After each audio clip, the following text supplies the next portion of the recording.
your parents come here so that you can have, a good life.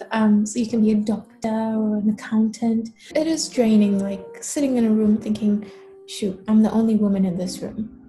Like, should I say something? Should I not say something? If I say something, like, will someone trigger me? Like, music was just something that I was really drawn to. It was probably the thing that made me, like, accept who I was. I feel like my job is to be present within the African creative space.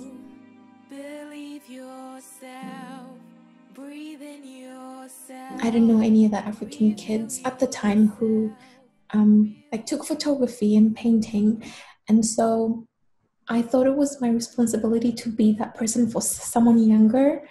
So even now, whatever I do with music or art, a lot of the time I do it not for myself, but just so someone else can say, like, okay, this is possible and I can do it too. Because yeah, I remember how it felt, like not seeing someone that looks like me or who came from where I came from, doing things in the art world. Yeah, it's sort of I felt left out. Yeah, when things happen, like someone's getting married or there's a funeral, everyone just has this way of coming together that I really value, but it's not something that I have necessarily grown up with. We're not that big of a community, but there's a few of us here.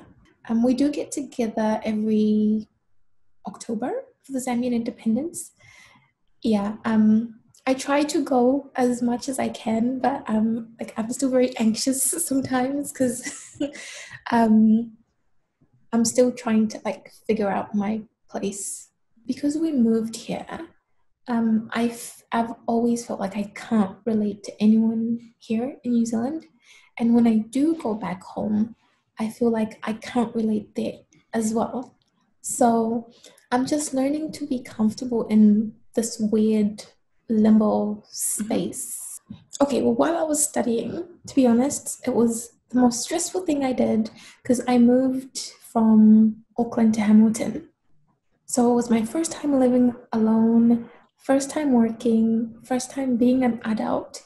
So it's a bit of a blur, but I only started figuring out what I wanted to do with music after I graduated, like a year after I graduated.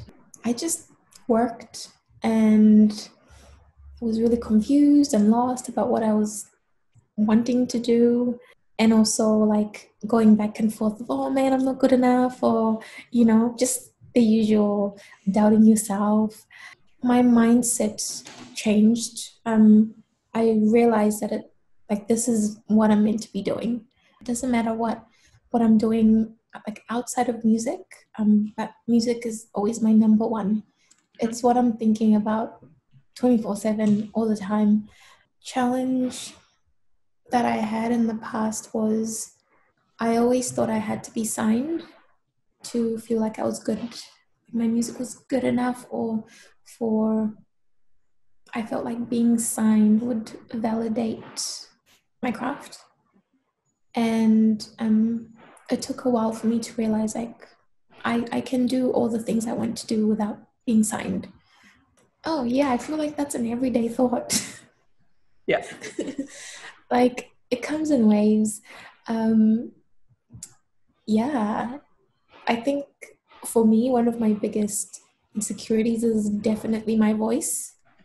It's something I've been working on since high school, actually.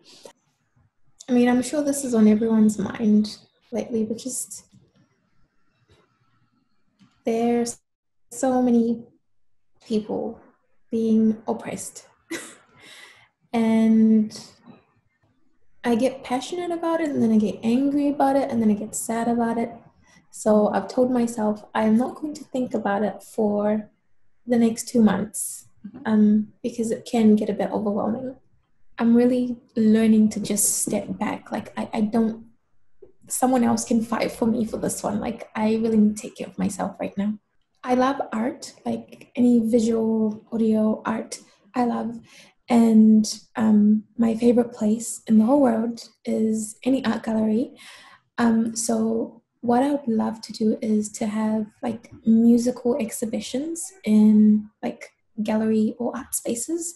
When I think of my process, it's really similar to other musicians, but a lot of people who don't do music don't get how that process works.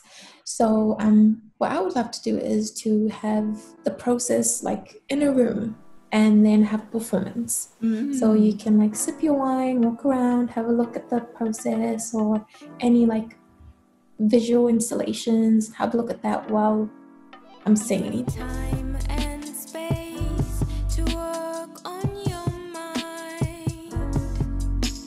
Sticks and stones may break your bones. I need time and space to work on my mind. Sticks and stones may break my bones, but never